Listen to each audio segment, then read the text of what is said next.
జబ్బును బట్టి అందరికీ ఒకే ఔషధం సరికాదని మా పరిశోధనలో తేలింది. జన్యుక్రమం, శరీర తత్వానికి అనుగుణంగా వేర్వేరు మందులు, అందుకు వీలు కల్పించేలా ఫార్మకోజెనోమిక్స్ టెస్టు ఏఐజీలో 5,000కే లభ్యం.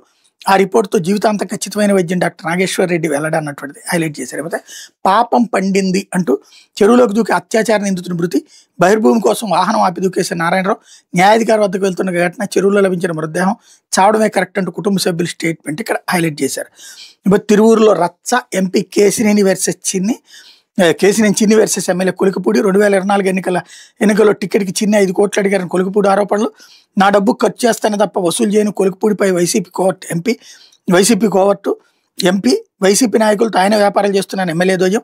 నియోజకవర్గంలో వేర్వేరు కార్యక్రమాలు, సోషల్ మీడియాలో రచ్చ అన్నటువంటిది హైలైట్ చేశారు. అట్లాగే బాధ్యత లేకుండా ప్రవర్తిస్తారా అంటూ ఎన్టీఆర్ జిల్లా టీడీపీ నేతలపై సీఎం ఆగ్రహం. పెట్టుబడుల కోసం నేను విదేశాల్లో పెట్టొస్తుంటే రచ్చ చేస్తారా, క్రమశిక్షణ రాహిత్యాన్ని సహించను, పార్టీ కార్యాలయానికి ఎవరిని పిలవద్దు, నేను వచ్చాక సంగతి తెలుస్తా అంటూ పల్లాకి ఆదేశం అన్నటువంటిది హైలైట్ చేశారు. అయితే వివేక హత్య కేసు నిందితులకి సిబిఐ కోర్టు నోటీసు, తదుపరి దర్యాప్తుపై అభిప్రాయాలు చెప్పాలని ఆదేశం అన్నటువంటిది హైలైట్ చేశారు. మరోవైపు పాపం పండింది అంటూ